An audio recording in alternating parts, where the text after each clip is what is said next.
If you start with an acorn, what will you ultimately get? A tree, but a very specific type of tree. You'll get an oak tree. You'll never get a spruce or poplar. You'll never get a pine. It'll always be an oak tree because that's all an acorn is capable of being. But whether it's a mighty oak tree that produces acorns for hundreds of years and fosters millions of other trees, or just a tiny little scrub that's a weak little oak for a while and then it goes away, depends on what that acorn does in the environment in which it's planted. Now, you and I also have a seed within, but our seed has the option of adapting itself to any number of circumstances. Whereas an acorn stuck with where it's at, we're portable. We can choose what we're going to do with our life. Now, if you think about an acorn, it has three parts. It has a stem that connects it to the tree. It has a cap that holds onto the seed. And then it has the seed itself that contains the future results from that acorn, the oak. Okay. The stem represents the legacy. All of the oaks in its line that ever existed before it, all of their DNA, all of their history is passed on into this acorn through that stem. The cap holds on to the seed till it's ready to grow on its own, and the seed contains the oak and the future acorns that would come from those oaks as well. The same thing applies to you. The stem represents your legacy to the past. All the people in your line who have ever existed, their imprint lives in you. The cap represents your coaches, your parents, your mentors, your guides, your role models, the people you've patterned your own decisions or your own life after. And that holds on until you're ready to grow on your own. And the seed represents the potential that still lives within you. And the beauty of that is it's not just your potential. Just like you're carrying the imprint from the past, the distant past, future generations will carry your imprint. So the seed in you, as it unfolds and you live your life and your career, you will touch hundreds, if not thousands of other lives, maybe millions of other lives.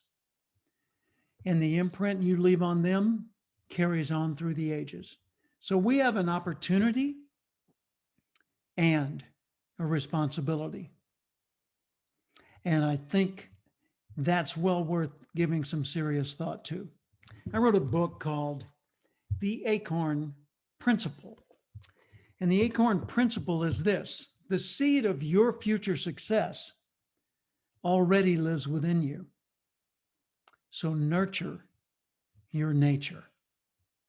Figure out what kind of seed's in there, and then start making choices that tailor your life better and better to be a perfect fit for who you truly and already are.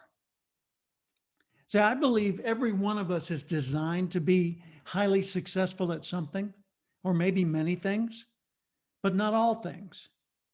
So there's some things that will always be difficult for you, some things at which you're not naturally suited. You could do them, but it would require a lot of practice, a lot of preparation, a lot of extra resources, or maybe help from other people. But there are some things you could do right now with very little preparation and do them really, really well. I believe the starting point for a successful life is figure out what kind of seed is in you. That's why I wrote the book. I wrote it as a self-guided tour of you to help people figure out not how smart they are, but how they are smart. In other words, in what ways are they intelligent? And to figure out what is their intellectual bandwidth. In other words, how much information, how much new challenge can they take in at any one time and process efficiently? If we know what our bandwidth is, then we don't bite off more than we can chew. We don't end up with so much that we're overwhelmed by the task. We get it in manageable size so that we can keep control of the quality of output coming from our life. If you think about life in general, and certainly in the healthcare field, you deal with that subject all the time. Think about life in a broad sense. What's the purpose of life? Living, right? Not philosophically. I'm talking about just genetically. The purpose of life is living. The purpose, the implied purpose or goal of any cell or any multi-celled creature, whether that's a single virus or a human being or a dog or a tree, the implied goal of its existence is to thrive, to live fully. And when you think about living fully, I'm talking about living fully mentally, interpersonally, socially, with your family, with your physical experience, your financial experience, your career, mental, physical, family, social, spiritual, career, financial, emotional. All of those are parts of you that each deserves dignity and respect. And each one of those is constantly seeking our attention. And whichever ones we neglect, sooner or later, we'll say, okay, my turn, and they'll push all the others to the side. For example, if you neglect your physical well-being for a while, you can do that. You can ignore good nutrition or exercise or appropriate rest or medication or whatever for a while. But after a while, your body's going to say, hey, been too long, my turn. And it's going to shut down the rest of what's going on in your life until its needs are met. So you're going to have illness or some kind of disability for a while. Same thing would be true in your relationships. If you neglect them for too long, they intrude, and all of a sudden you've got a relationship problem that's dominating your life. Same thing's true for your finances. Same thing's true for your career. This goes around the circuit for you. So what does it mean to live fully? I believe it means thinking of and discovering all the ways that we can be valuable to the world and that we can have a fulfilling experience. And then starting to structure our life to increase the percentage of that. We're not in the position usually to get up in the morning and choose exactly what we're going to do with the rest of our life. We've got responsibilities, we've got duties, we've got needs, there are bills to pay, things to do, okay? But we could tailor our life a little. We could take it in a little here, let it out a little there. We could tailor our lives intentionally so that our mental development and application, use of our mind, our physical, our family, our social, our spiritual, financial, career, emotional, each of those, we could take each one at a time and start to tailor it to be a little bit more of a perfect fit so that a year from now, it's a much better fit. 2, 3, 5 years from now, and it's an exceptionally good fit. See, the more intentionally you live, the more happily, successfully, and meaningfully you live. What percentage of what you do every day right now is intentional versus merely habitual or circumstantial? For example, do you get up in the morning, go check your email, and let whatever came in that morning determine what you're going to do with the first hours of your day? If so, you're not in charge. It is. But if let's say you're going to do emails first thing in the morning.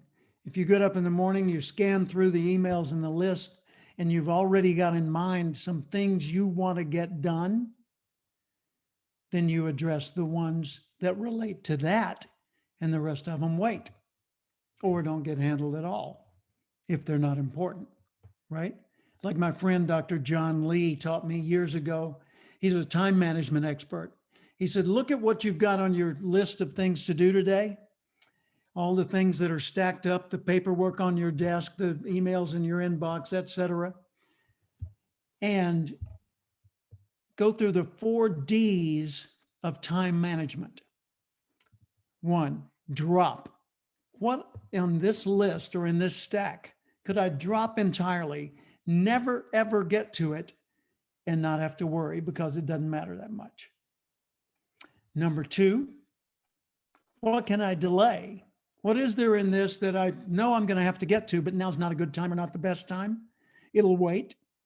And if I delay it specifically, not procrastinate, but put it off until, say, Tuesday at 3 o'clock, or until the weekend, or till whatever.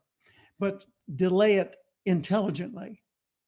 Now, once you've dropped and delayed, you've cut your workload a lot. Third one is delegate. What could I hand off to somebody else and they could do it for me? Or if there's nobody I could hand it off to, who could I train so that in the future I could hand these things off to them and they could handle it for me? So now your workload's getting smaller and smaller. And then finally, do. And the things that are left are the things you must do. Do them by order of importance and urgency. So when it comes to living your life more intentionally, focus on the things that matter to you and to those you're responsible to. The people you care about, the things, the causes you care about, right? And get to know yourself. Know how you're smart. Know your own personal pace, what I call your velocity. Everyone has a natural velocity that's either high, moderate, or low.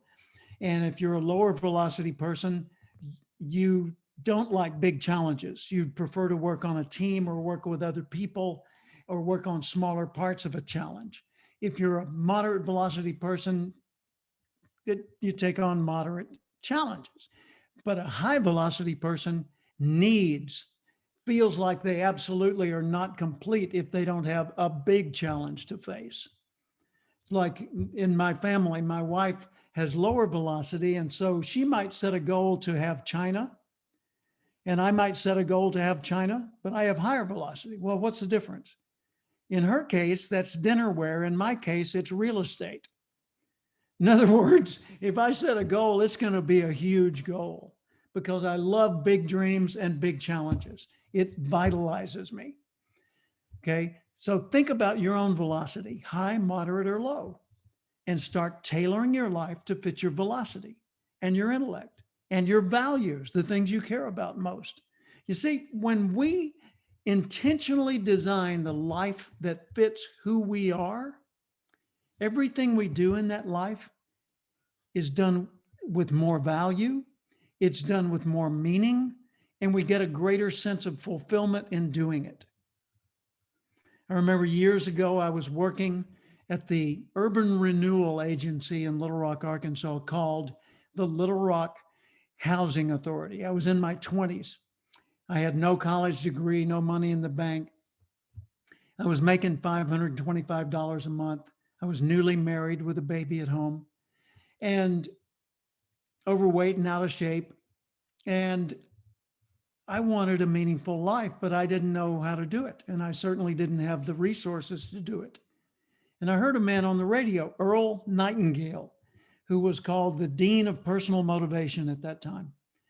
And that day on the radio, he said, if you'll spend 1 hour extra each day studying your chosen field, in 5 years or less, you'll be a national expert in that field. And I thought, wow. Well, I don't want to be an expert in urban renewal. And I've tried selling mutual funds and life insurance, and I didn't want to do that for a career. What do I want to do? I didn't know. Thought about it for weeks, and then finally it hit me. I wanted to do what he was doing, the guy on the radio. I wanted to help people succeed, but I had a problem. I had not succeeded. How am I going to teach someone else and lift them to a level I'm not at? So I took him at his word. If I'll spend 1 hour extra a day studying the field I've chosen, I could be a national expert in that field, I chose to study applied behavioral science, which is basically practical psychology. And I got every book I could think of. I got Think and Grow Rich and The Power of Positive Thinking and How to Win Friends and Influence People, and all the books, the motivational books of the day. Then I started studying psychology. I started studying interpersonal communication, management, leadership, things like that, sales. And as I learned more and more, I got to where I knew enough to start teaching others. My own career started evolving. My life got better. I started making more money. I became a trainer, at first teaching other people's courses, ultimately doing my own psychological research, writing books of my own, and co authoring books. Today, 2021, I've written and published 20 books around the world. I've conducted 3,300 plus speeches and seminars to audiences in countries literally completely around the globe and in all 50 states of the US and most provinces of Canada. I've become a member, an inductee in the Professional Speakers Hall of Fame and the Sales and Marketing Hall of Fame over in London. My achievements have just blown away the dream goals that I had back in those early days. How was I able to do all that? Well, not because I was an exceptional person or had an advanced degree or had some phenomenal gifts. I had been an ordinary student throughout all my schooling. I was able to do those things because I tailored my life to fit who I was and what I cared about. And I didn't do a radical change all at once. I made the changes bit by bit over a multi-year period. And today I'm living a life far beyond the dreams that I had as a youth. You can do the same thing. Start today to notice more of what makes you you. The better you know yourself, the better you'll understand yourself, and the better you'll understand others. And the better you understand others, the less you judge them. And the less you judge others, the more you cooperate with them and they cooperate with you. And the more we all cooperate, the more we get done. Let's make the world a better place. You and I can do it starting right here today. Thank you.